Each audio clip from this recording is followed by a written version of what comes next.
Hello everyone, welcome back to my channel, and today we will be taking a look at a very highly anticipated figure, which is the Papo Suchomimus. Now this model has had an interesting history regarding its release. It was first revealed in late 2023 and was supposed to be released the following year.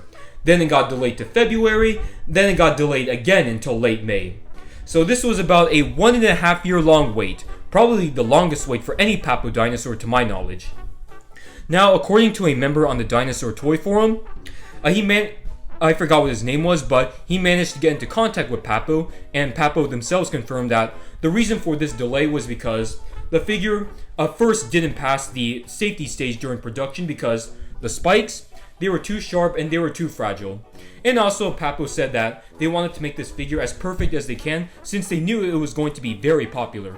And I'm glad they took the extra time to make those improvements because this figure looks absolutely fantastic in person. Seriously, just looking at this, it feels so great that Papo is making amazing dinosaurs again. I mean, 2 years ago, they did release a neat Mosasaurus and Kronosaurus, but if we're talking about just dinosaurs, then, in my opinion, the last time they released nice dinosaur figures was with the Gorgosaurus and Pentaceratops back in 2019. They did release a few in 2020, but most of them were average and not outstanding. First, let's do some quick measurements. So the current length in this position is about 11 inches long and a little under 4 inches tall at the hips. The total length along the curve is about 36 centimeters.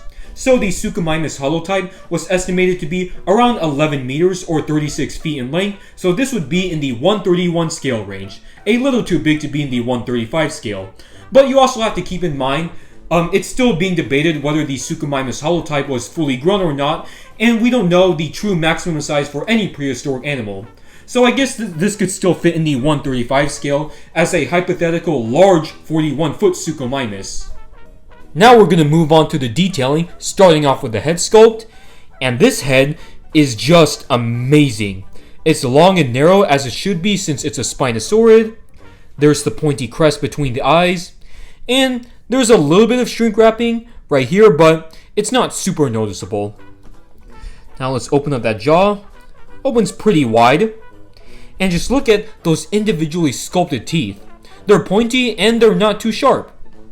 And the paint apps as well, like none of the teeth paint are bleeding onto the skin, and the paint apps on the eye is very well done as well.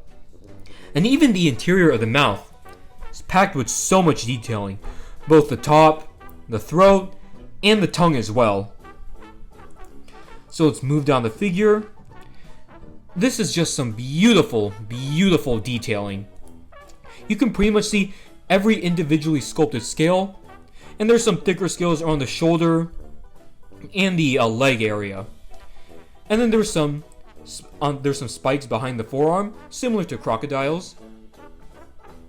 And then there's the large hand claw that Spinosaurids are known for. Thankfully, the feet are not oversized, and they have some glossy finish on them. Of course, the areas with the least amount of detailing are the underbelly and the tail. But even in the smoother areas, you can still see lots of tiny scales on them. And there's the large vein on the tail. One row of spikes. The spikes are the most visible around the hips. And some osteoderms on the side. I'm starting to think that Papo hired a new sculptor for the Suchomimus. Most of their other lifelike dinosaurs, like their Giganotosaurus or Standing T-Rex, they were sculpted by a guy from South Korea named Mr. Seo. And while they were still very detailed, they were mostly like smooth, leathery scales. Unlike this one, like I've already said, it's very crispy and you can see a lot of the scale detailing. And also the pose, it looks way more natural. See, the Suchomimus is just simply walking while looking off into the distance. It's a really nice pose, and definitely not as awkward as, say, something like the Giganotosaurus or Acrocanthosaurus. The coloration is visually appealing and looks like something that a big animal like Suchomimus would have in real life. The colors are primarily green, and then the underbelly is kind of like a yellowish sandy color. They contrast with each other very nicely. Then there's some like sandy color spots along its back. There's a dark gray for the patterning on the side of its torso, and there's also dark gray striping that goes down the tail. The feet are also brown, kind of looks like it stepped in some muddy water. Then I also love the colors on the face as well. There's some black spots, white stripes, and then brownish red around the eyes and the crest. Starting off with our comparisons, let's bring in the PNSO Suchomimus. If you're looking for a great Suchomimus for your collection, you really can't go wrong with either one. They're both fantastic. But if you're really into scientific accuracy, then the PNSO figure is for you. The Papo one does have a few inaccuracies, like the sail on its back is not tall enough, and the skull is just a little bit too wide. Between the two, I do much prefer the Papo Suchomimus. Its larger size, sharper details, and more appealing paint job just makes it stand out more. Next we have the Safari Ltd Suchomimus, and then the Mattel Jurassic World Chaos Theory toy. Here are some other Spinosaurs from Papo, the 2019 Spinosaurus, and this kaiju that Papo calls a Baryonyx. Even though the Suchomimus is the smallest of the three, it's easily the best and a huge improvement over these two. The Spinosaurus has some proportional issues, like the short neck and the short tail, and the arms are in a weird position. The Baryonyx is just an awkwardly posed monster. Next, let's bring in the PNSO Baryonyx, and the PNSO Sinopliosaurus, which doesn't want to stand at all. And Papo, in my opinion, is still the best at doing jaw articulations. For the Sinopliosaurus, unfortunately, mine's ended up breaking, as you can see here.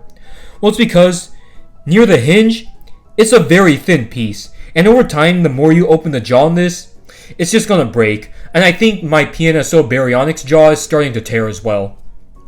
And you don't have to worry about it with this Papo Suchomimus, because around the hinge, it's a much thicker piece. Like the base of the jaw is attached to the jaw tendon, and you don't have to worry about this breaking. Next we have the very large Spinosaurus from Mesozoic life. Here we have a few more Papo dinosaurs, the classic green T-Rex, the Ankylosaurus, the awesome Ceratosaurus, and then the original variations of the Styracosaurus and Acrocanthosaurus. Next we have a little group shot of the Elraz formation. First we have the Sarcosuchus from Reborn, the Nigersaurus from Safari Ltd, and the Uranosaurus from Howlin' Good. Last but not least, here's the Collectaxiphacinus. Well, there you have it everyone. That was my review on the Papo Suchomimus. This model is just phenomenal. In my opinion, this is Papo's best ever prehistoric animal. Unlike many of their previous releases, this Suchomimus is pretty accurate to what it's supposed to represent. The pose is natural and not awkward, and the proportions are nice as well.